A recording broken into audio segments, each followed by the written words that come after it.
Hello everyone. अभी तक हम म्यूटेशन में क्रोमोसोमल नंबर की म्यूटेशन पढ़ चुके हैं कि क्रोमोसोम नंबर अगर कम या ज़्यादा हो तो भी म्यूटेशन हो सकता है।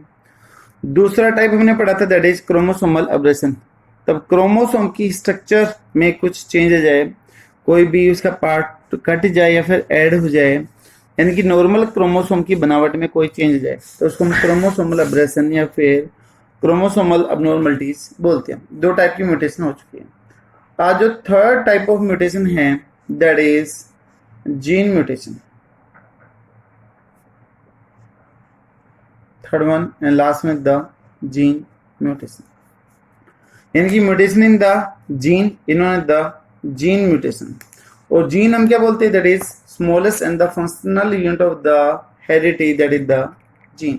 ठीक है, तो जीन क्या है that is smallest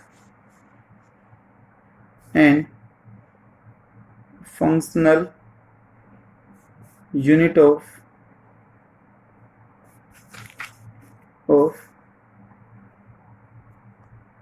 DNA which control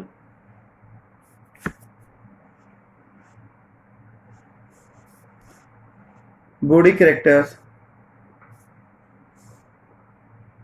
and show inheritance. तो उसको हम बोलते हैं जीन बोलते हैं। और जीन में अगर म्यूटेशन आ जाए, जीन में कोई चेंज आ जाए तो वो क्या कहलाएगा, जीन म्यूटेशन कहलाएगा। एंड एनी चेंज और म्यूटेशन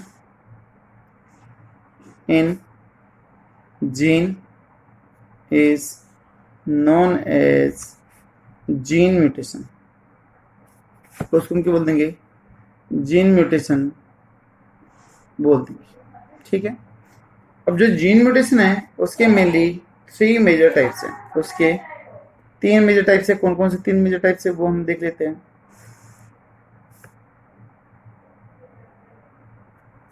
कौन कौन से रीजन हो सकते हैं जीन म्यूटेशन को वो देख लेते हैं। पहला हो गया that is substitution. The first one is the substitution, substitute यानी कि हटाना। ठीक है, सेकेंड वन इज द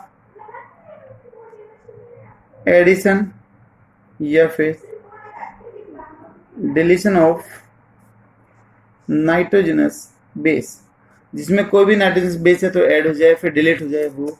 और तीसरा आ गया टोटोमराइजेशन।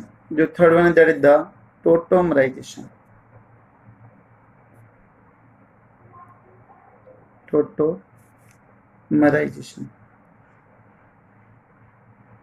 ठीक है, ये 3 डिफरेंट टाइप्स हैं जो जीन म्यूटेशन के लिए रेस्पॉन्सिबल है। ठीक है, पहला है सब्स्टिट्यूशन।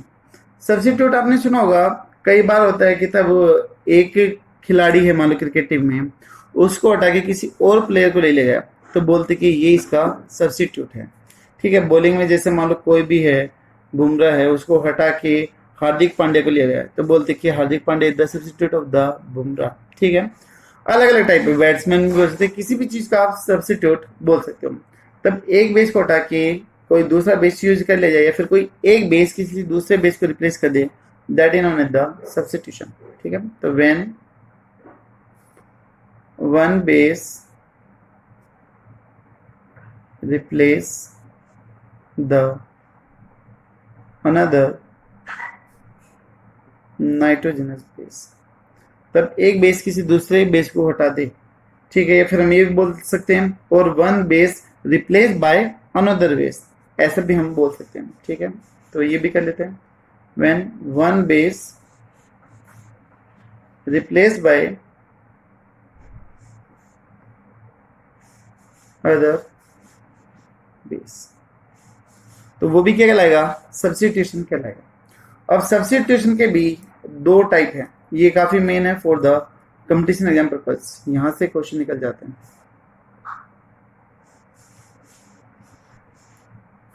इसकी भी 2 टाइप है। 2 टाइप कौन कौन से हैं, एक तो है कि तब प्यूरिन के द्वारा रिप्लेस हो, प्यूरिन को हटाए, या फिर हम ऐसे बोल सकते हैं कि तब पायरिमिडीन पायरिमिडिन के द्वारा ही हटाया जाए। प्यूरिन और पायरिमिडिन क्या है वो आपको पता ही होगा। ए और जी को हम क्या बोलते हैं? प्यूरिन बोलते हैं। टी और जो सी है उसको हम क्या बोलते हैं? पायरिमिडिन बोलते हैं। 4 नाइट्रोजन बेस होता है डीएनए में, एटीजीसी होता है, ठीक है। ए और जी प्यूरिन, टी और सी पायरिमिडिन। तो अगर सेम नाइट्रोजन बेस सेम के द्वारा रिप्लेस करा जा रहा है, यानी कि प्यूरिन प्यूरिन के द्वारा रिप्लेस हो रहा है, या फिर पायरिमिडिन पायरिमिडिन के द्वारा रिप्लेस हो रहा है, तो that is known as transition. उसको हम ट्रांजिशन बोलते हैं। दूसरा टाइप है ये, जिसके केस में प्यूरिन किसके द्वारा रिप्लेस हो रहा है? पायरिमिडिन के द्वारा हो रहा है। या फिर हम ये बोलते हैं कि जो पायरिमिडिन है वो प्यूरिन के द्वारा रिप्लेस हो रहे हैं। तो अपोजिट हो गए। अगर अपोजिट के द्वारा हो रहे हैं तो that is known as the transversion. उसको हम क्या बोलते हैं? ट्रांसवर्सन बोलते हैं। वी है तो वी का मतलब होता है वेराइटी, है ना, वेरिएशन। वेराइटी बोल दे या फिर वेरिएशन बोल दे। तो अलग अलग है, प्यूरिन पायरिमिडिन के द्वारा अलग अलग के द्वारा हो रहा है। तो ये एक छोटा सा कोड है जिसको आप याद कर सकते हो और काफी जरूरी भी है, ठीक है। उसके बाद में है addition and deletion of the nitrogen base. अगर किसी भी डीएनए सीक्वेंस के अंदर कोई भी नाइट्रोजन बेस ऐड हो जाए या फिर डिलीट हो जाए तो पूरी की पूरी सीक्वेंस चेंज हो जाती है, पूरी की पूरी कोडिंग चेंज हो जाती है, जिसको आप फ्रेम शिफ्ट म्यूटेशन भी बोलते हो, ठीक है। तो यहां पर हम देख लेते हैं addition and deletion of one और more nitrogenous base can change the whole DNA sequence। पूरी की पूरी डीएनए सीक्वेंस को चेंज कर सकते हैं। उसको आप एडिशन या डिलीशन म्यूटेशन भी बोलते हो। इसमें जो ये चेंज हो गई है दैट इज नोन एज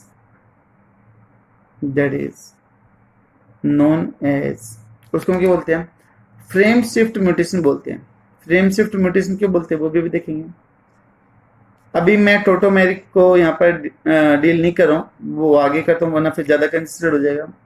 तो that is known as the frame shift mutation आप उसको बोलते हो। Also known as the gibberish mutation, जिसको आप बोलते हैं also known as the gibberish mutation. और इसी म्यूटेशन की वजह से एक डिजीज हो जाती है दैट इज थैलेसेमिया। जो डिजीज है, जो डिसऑर्डर है that is the thalassemia disorder हो जाता है, ठीक है। वो डील करेंगे।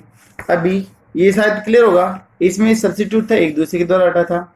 एडिशन और डिलीशन में नाइट्रोजन बेस ऐड या फिर डिलीट होकर पूरे के पूरे सीक्वेंस को चेंज कर देते हैं। तो मैं इसको अलग से करने के लिए ऐसे कर देता हूँ ताकि कंफ्यूजन ना हो। अभी मैं इसी की एग्जांपल ही ले लेता हूँ। कैसे? देखिए, जैसे मान लो ये है, बेसिक समझना भी जरूरी है। ये डीएनए स्ट्रैंड है 5 prime 3 prime 3 prime 5 prime, anti parallel strand हो गया।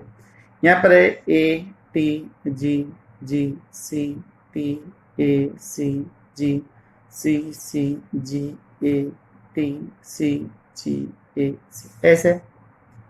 इसके अपोजिट आप लिख सकते हो। ए हमेशा किसके साथ में बॉन्ड नहीं करता, आपको पता ही है। ए बॉन्ड करता है टी के साथ में और जी बॉन्ड करता है सी के साथ में। ये नॉर्मल कंडीशन है। इसको हॉलमार्क ऑफ डीएनए बोलते हैं। एक प्यूरिन एक पायरिमिडिन के साथ करेगा, एक प्यूरिन एक पायरिमिडिन के साथ। तो ये दोनों तो क्या है? प्यूरिन है। और ये दोनों क्या है? पायरिमिडिन है। और जो बीच के बच के these are the hydrogen bond है। तो ए और टी डबल बॉन्ड, यानी कि 2 हाइड्रोजन बॉन्ड से जुड़ा होगा। जी और सी के बीच में 3 हाइड्रोजन बॉन्ड होंगे जिनको जोड़ के रखेगा। तो अगर हम यहाँ पर बात करें तो ए के अपोजिट में जाएगा टी, टी के अपोजिट में ए, जी के अपोजिट में सी, सी के अपोजिट में जी, टी के अपोजिट में ए, टी, जी सी, टी, ए, जी सी, टी, जी। ऐसे कर दी। आपको एक स्टैंड का पता था, आपने दूसरे स्टैंड की इंफॉर्मेशन अपने आप पता लगा ली, दैट नेचर इन्होंने द कॉम्प्लीमेंट्री नेचर। ठीक है, आगे पढ़ेंगे ये टर्म मोलिकुलर वाले चैप्टर में, लेकिन मैं लिख देता हूँ कॉम्प्लीमेंट्री नेचर। ठीक है, ये आपको नेक्स्ट चैप्टर में सुनने को मिलेगा। ठीक है, तो ध्यान रखना। अभी देखो यहाँ पर क्या है कि कितने कितने का जोड़ा बन रहा है, 3 3 का बनते हैं। 3 नाइट्रोजन बेस मिलके एक कोडोन की फॉर्मेशन करते हैं। ठीक है, 3 नाइट्रोजन बेस 1 2 3 1 2 3 1 2 3, 3 नाइट्रोजन बेस मिलके एक कोडोन की फॉर्मेशन करते हैं। ठीक है, मैं इधर लिख देता हूं 1 nitrogen base make 3 nitrogen base make 1 codon, एक कोडोन बनाते हैं। और जो एक कोडोन है वो आगे चल के एक अमीनो एसिड को लाने के लिए रेस्पॉन्सिबल है ड्यूरिंग ट्रांसलेशन। ट्रांसलेशन में एक अमीनो एसिड लाने के लिए क्या रेस्पॉन्सिबल। ठीक है, कभी भी जो ये सीक्वेंस है वो ओवरलैप नेचर की नहीं होती है, लेकिन अगर मानो मैं गलती से यहाँ पर कोई भी एक या 2 नाइट्रोजन बेस में ऐड कर दूं, जैसे मानो मैंने लिख दिया ए यहाँ पर, ठीक है, ए लिख दिया, तो अभी क्या हो जाएगा, कोडिंग नीचे बदल जाएगा या नहीं, पहले वाला सेम रहेगा। अभी मान लो यहाँ पर आ गया ए, तो अभी क्या बन जाएगा ए जी C T A C C G C C G A T C G ए, पूरा का पूरा जो नेचर था वो चेंज हो गया। तो यही कहलाती है आपकी फ्रेम शिफ्ट म्यूटेशन। तब एक या 2 नाइट्रोजन बेस के जोड़ने से पूरी की पूरी सीक्वेंस चेंज हो जाए तो आप इसको क्या बोलोगे, फ्रेम शिफ्ट म्यूटेशन बोलते हैं। आप सोचोगे सर आप बार बार 1 या 2 ही कह रहे हो, 3 क्यों नहीं बोल रहे हो, तो उसका रीजन क्या देखिएगा। अगर मान लो यहाँ पर ये है, ठीक है, A T G G C T A C C G A सी, ये अगर मान लो मैं इसमें 3 ऐड कर दूं ए जी, कोई भी आप ऐड कर सकते हो अपनी मर्जी से। ठीक है, तो यहाँ पर सिर्फ फर्क क्या आएगा कि यहाँ पर ए जी आ गया, तो 1 2 3 1 2 3, आगे की सीक्वेंस कैसी रहेगी, सेम ही रहेगी। सिर्फ फर्क क्या आएगा कि एक एक्स्ट्रा अमीनो एसिड या फिर एक एक्स्ट्रा कोडोन आ जाएगा, तो पूरी की पूरी सीक्वेंस तो चेंज नहीं हुई है, तो इसकी वजह से। तो 1 और 2 नाइट्रोजन बेस का एडिशन ज्यादा चेंज लेके आता है as compare to the addition of the 3 nitrogenous base. तो पहले ये चीज देख लेते हैं। इसी तरीके से रिमूवल भी है, अगर आप एक को निकाल दोगे तो पूरी की पूरी सीक्वेंस चेंज हो जाएगी। ठीक है, तो यहाँ पे हम लिख लेते हैं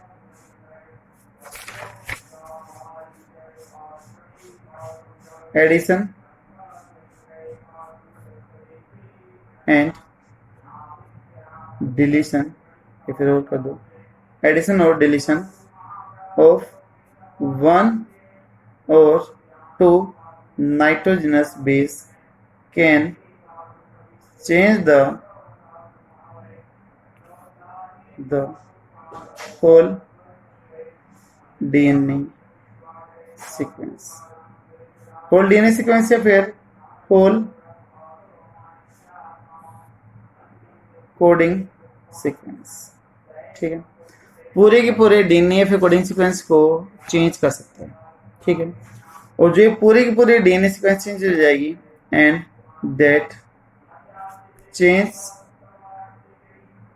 इज नोन एज, क्या बोलेंगे इसको हम, फ्रेम शिफ्ट म्यूटेशन बोल देते हैं। काफी इंपॉर्टेंट टर्म है ये, एग्जाम में काफी बार पूछी जाती है 1 से 2 नंबर के अंदर। ठीक है, कंपटीशन एग्जाम में भी क्वेश्चन निकाल लेते हैं।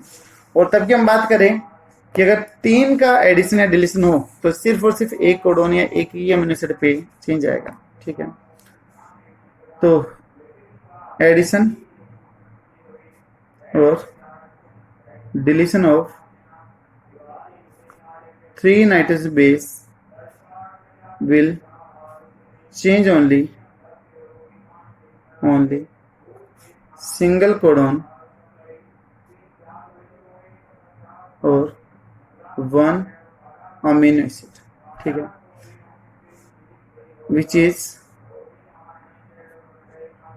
less effective as compared to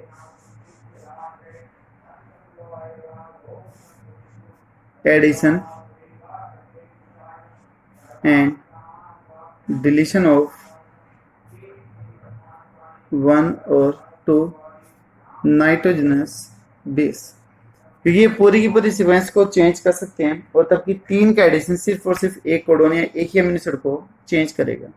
देखिए हमने 3 में से 2 टर्म डील कर लिए, सब्स्टिट्यूशन पढ़ लिया है, एडिशन और डिलीशन पढ़ लिया, और जो हमारी तीसरी टर्म रह गई है, जो थर्ड वन रह गई, that is the tautomerisation. Tautomerisation ये एक्चुअली में केमिस्ट्री की टर्म है टोटोमराइजेशन, जिसके केस में किसी भी मॉलिक्यूल के जैसा मिलता कोई दूसरा मॉलिक्यूल बन जाए, उसके अंदर चेंज आने से दैट इन्होंने द टोटोमराइजेशन बोलते हैं। तो मैं यहाँ पर जैसे कुछ एग्जांपल लिख रहा हूँ, वो चीज देखिएगा। नॉर्मली जो ए और सी होते हैं, एडेनिन और साइटोसिन होते हैं, दे हैव NH2 ग्रुप होता है, जिसको आप क्या बोलते हो, अमीनो ग्रुप बोलते हो। बट अगर मान लो इसमें अमीनो ग्रुप ना आके इसमें कौन सा जाए, NH आ जाए, जिसमें द अमीन ग्रुप, इसको आप अमीन बोलते हो। तो ये तो क्या हो गई, नॉर्मल फॉर्म हो गई, this one is the normal form, और ये क्या हो गए, टोटोमेरिक स्ट्रक्चर हो जाएगी, या फिर टोटोमर्स भी बोल सकते हो। नॉर्मली ये होना चाहिए था, बट ये रिप्लेस हो गया इसके द्वारा, ये चीज यहाँ पर बन गई। तो नॉर्मली होना चाहिए था, लेकिन ये बने तो ये क्यों गए, टोटोमर हो गए, ये क्यों गए, नॉर्मल हो गए। इसी तरीके से मैं बोल दूं G&T, ग्वेनिन और थाइमिन, इन दोनों में क्या होता है, have the C double bond, जिसको आप क्या बोलते हो, कीटो ग्रुप बोलते हो। नॉर्मल की केस में क्या होता है, कीटो ग्रुप होता है। बट टोटोमर तब बनते हैं तो ये रिप्लेस हो जाता है और आ जाता है यहाँ पर COH बन जाता है, और ये जो ग्रुप कहलाता है COH, that is the enol group. तो कीटो ग्रुप रिप्लेस हो गया किससे, इनोल ग्रुप से हो गया। तो नॉर्मली स्ट्रक्चर क्या होनी चाहिए थी इनकी, ये होनी चाहिए थी, बट बन क्या रहे हैं, टोटोमर, ये बनने लग रहे हैं। ठीक है, तो this one is the tautomerisation हो जाएगा। क्लियर होगा। अब टोटोमराइजेशन में आप देखोगे कि जो बॉन्डिंग नेचर है वो भी चेंज हो जाता है। नॉर्मली ए किसके साथ में बॉन्ड करता है, नॉर्मल केस में नॉर्मली तो ए टी के साथ में बॉन्ड करता है और जी सी के साथ में बॉन्ड करता है। लेकिन अगर टोटोमराइजेशन हो जाए, इन टोटोमराइजेशन के केस में क्या होगा, वो चीज हम देखते हैं। इसमें इसका नेचर बदल जाएगा। जैसे ए और टी है, नॉर्मली बॉन्ड करते हैं, ए और टी के साथ में बॉन्ड करते हैं। अगर टोटोमराइजेशन हो गया इधर, तो फिर क्या होगा, यहां पर ए के साथ में सी बॉन्ड कर जाता है। ए किसके साथ में बॉन्ड कर जाता है, सी के साथ में। फिर यहां पर अगर ये टूट गया आगे जाके, तो फिर ए किसके साथ में बॉन्ड करेगा आगे चल के, नॉर्मल टी के साथ में, और जो सी है वो किसके साथ में बॉन्ड कर लेगा, जी के साथ में बॉन्ड कर लेगा। तो आगे तो यहां पर क्या गई, नॉर्मल कंडीशन आ गई। भाई ये तो क्या है, नॉर्मल कंडीशन है, जो नेक्स्ट में सेम सही आ जाएगी। बट जो ये कंडीशन बनी है, that is the tautomer condition, ये टोटोमेरिक फॉर्म में जो गलत इन्होंने इधर बॉन्डिंग कर लिया। इसी तरीके से अगर आप देखोगे तो इसको आपने क्या बोल दिया, एक तरीके से टोटोमेरिक म्यूटेशन भी बोल सकते हो। टोटोमेरिक म्यूटेशन आप इसको बोल दोगे। ठीक है, नॉर्मली केस में जो टी है वो किसके साथ में बॉन्ड करता है, ए के साथ में ही बॉन्ड करता है। बट यहाँ पर ए किसके साथ में कर गया था, सी के साथ में। नॉर्मली होता है कि यहाँ पर टी आता। ठीक है, तो ये यहाँ पर टोटोमराइजेशन इफेक्ट आपके सामने आ गया। जिसकी बनावट थी वो इधर क्या हो गई, चेंज हो गई। बट आगे जाके कैसे आ रहे हैं, नॉर्मल आ रहे हैं। तो this one is the tautomerisation. ठीक है, तो ये जीन म्यूटेशन के जो 3 टाइप थे वो हमने यहाँ पर देख लिए। अभी म्यूटेशन से रिलेटेड कुछ टर्म्स आती है छोटी छोटी, तो वो देख लेते हैं। टाइप्स ऑफ म्यूटेशन भी बोल सकते हो, वैसे तो बेसिक टर्म्स ही वो देख लेते हैं। Silent mutation. तब म्यूटेशन हो जाए लेकिन अमीनो एसिड के नेचर के ऊपर कोई भी इफेक्ट ना आए, उसको आप बोलते हो साइलेंट म्यूटेशन बोलते हो। ठीक है, when change in anti that is nucleotide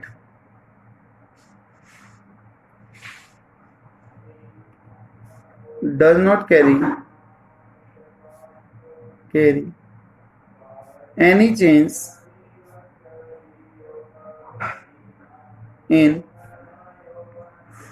amino acid nature. तब अमीनो एसिड के नेचर में कोई भी चेंज ना आए, जो पहला था वही रहे म्यूटेशन होने के बावजूद, तो उसको बोलते हो साइलेंट म्यूटेशन बोलते हो। फॉर एग्जांपल देखिएगा, जैसे मान लो ये था CAA, ये था, इससे क्या चीज बनती है, कौन सा अमीनो एसिड बनता है, that is valine amino acid बनता है। मान लो यहाँ पर CA और लास्ट में आ गया यहाँ पर T आ गया, तो अगर आप आगे देखोगे नेक्स्ट चैप्टर में, तो ये CAT भी किसको बनाता है, वेलिन को बनाता है। तो इस पॉइंट में क्या हो गई है, म्यूटेशन आ गई ना, एक न्यूक्लियोटाइड चेंज हो गया, लेकिन उसके बावजूद भी दोनों कैसे दे रहे हैं, एक ही जैसा अमीनो एसिड देने लग रहे हैं, उनकी सीक्वेंस में उनके नेचर में कोई भी चेंज नहीं आया है, तो ये चीज कहलाती है आपकी साइलेंट म्यूटेशन कहलाती है। ठीक है, तो पहला म्यूटेशन का टाइप हुआ साइलेंट म्यूटेशन। दूसरा जो टाइप है that is missense mutation. Third one is the missense mutation. तब म्यूटेशन होने से कोई भी अमीनो एसिड का नेचर चेंज हो जाए, कोई दूसरा आ जाए, तो उसको आपके बोलते हैं मिससेंस म्यूटेशन बोलते हो। तो when change in nucleotide carry change और mutation in amino acid nature. तब अमीनो एसिड का नेचर बदल जाए, तो उसको आपके बोलोगे मिससेंस म्यूटेशन बोलते हैं। फॉर एग्जांपल देखिएगा, फॉर एग्जांपल जैसे कि CAT, ये CAT से आता है स्टडीन आता है, स्टडीन अमीनो एसिड आता है, बट यहाँ पर जो A था वो रिप्लेस हो गया किसके द्वारा, CT आया, तो यहाँ पर A रिप्लेस हो गया किससे, C से रिप्लेस हो गया। अब CAT तो किसको बना था, हिस्टीडीन को, बट जो CCT है वो क्या बनाएगा, दैट इज द प्रोलिन बनाता है। तो अमीनो एसिड का नेचर क्या हो चुका है, चेंज हो चुका है। ठीक है, तो अगर ये होगा, अगर ये अमीनो एसिड का नेचर चेंज हो गया, तो यहाँ पर जो फोल्डिंग है प्रोटीन की वो भी क्या हो जाएगी, चेंज हो जाएगी। तो ये मेन पॉइंट है वो लिख देता हूं, change in amino acid causes change in folding of protein. तो प्रोटीन की फोल्डिंग को भी क्या कर देता है, वो चेंज कर देगा, साइड एंड से वो पैक नहीं हो पाएगा। ठीक है, जो थर्ड टाइप है दैट इज नॉनसेंस म्यूटेशन। ठीक है, थर्ड वन टाइप आ जाएगा that is nonsense mutation. Nonsense mutation क्या होता है कि तब म्यूटेशन होने से कोई भी स्टॉप कोडॉन बन जाए, पहले कैसे था, फंक्शनल था, कोई भी अमीनो एसिड बना रहा था, XYZ कोई भी बना था, बट वहां पर म्यूटेशन होने से स्टॉप कोडॉन बन जाए। स्टॉप कोडॉन कौन से हैं वो भी देखते हैं। तो उस टाइप की म्यूटेशन को आपके बोलते हो नॉनसेंस म्यूटेशन बोलते हो। ठीक है, तो when any mutation cause production of stop codon, अगर चेंज आने से स्टॉप कोडॉन बन जाए तो उसको हम नॉनसेंस म्यूटेशन बोलते हैं। तो ये कौन कौन से होते हैं, UAA, UAG और UGA, ये 3 स्टॉप कोडॉन होते हैं, और इनमें से कोई भी अगर बन जाए तो वो आपका नॉनसेंस म्यूटेशन कहलाता है। और जो ये स्टॉप कोडॉन है वो ट्रांसलेशन प्रोसेस को, प्रोटीन फॉर्मेशन को रोक देते हैं। And these stop codon inhibit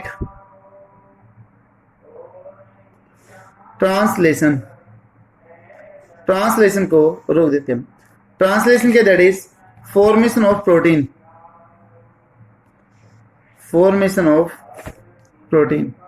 protein का बनना रुक जाता है। और अगर प्रोटीन का बनना रुक गया तो जिसकी वजह से जो पेप्टाइड बनेगी वो कैसे बनेगी, छोटे साइज की बनेगी। So small size peptides are produced, छोटे साइज की जो पेप्टाइड है वो यहाँ पर क्या होती है, प्रोड्यूस होती है। उसको आप क्या बोलते हो, नॉन सेंस म्यूटेशन बोलते हो। जैसे मान लो मैं बोल दूं कि UAC था, UAC, और यहाँ पर गलती से क्या गया UAA, तो यहाँ पर C रिप्लेस हो गया किससे, A से। पहले ये फंक्शनल था, कोई भी अमीनो एसिड बना होगा, बट अब ये कैसे बन गया, यहाँ पर स्टॉप कोडन की फॉर्मेशन हो गई, स्टॉप कोडन यहाँ पर बन चुका है। तो ये हो गई आपकी 3 डिफरेंट टाइप ऑफ म्यूटेशन की बात हो गई है। तो इस वीडियो में हम सिर्फ इतना ही देखेंगे, टाइप्स ऑफ म्यूटेशन यहाँ पर कंप्लीट हुई है। जो 3 मेजर टाइप थी वो कंप्लीट म्यूटेशन की, क्रोमोसोमल नंबर में, क्रोमोसोमल स्ट्रक्चर में और जीन के स्ट्रक्चर के अंदर, ठीक है। इनकी वजह से बीमारी भी काफी सारी होगी जीन म्यूटेशन से, वो भी हम आगे देखेंगे। बट अब इसके बाद में जो नेक्स्ट वीडियो है उसमें हम बात करेंगे अबाउट द म्यूटेजेंस। म्यूटेजेंस का मतलब वो सारे के सारे फैक्टर जो म्यूटेशन करने के लिए रेस्पॉन्सिबल है, जिसमें फिजिकल भी आ सकते हैं, केमिकल भी आ सकते हैं, वो सारे के सारे हमें यहाँ पर देखनी है। तो एक वीडियो अभी और लगेगा म्यूटेशन के ऊपर लेकिन हम डिटेल से म्यूटेशन को कवर कर पाएंगे। मैं इसमें कंप्लीट करके फॉर्मेलिटी नहीं करना चाह रहा हूँ, तो एक वीडियो और देखेंगे जिसमें हम डिटेल से करेंगे। आई होप शायद आपको ये म्यूटेशन के 3 डिफरेंट टाइप्स क्लियर होंगे। अगर कोई भी डाउट है तो प्लीज आप कमेंट बॉक्स में पूछ सकते हो। Thank you so much.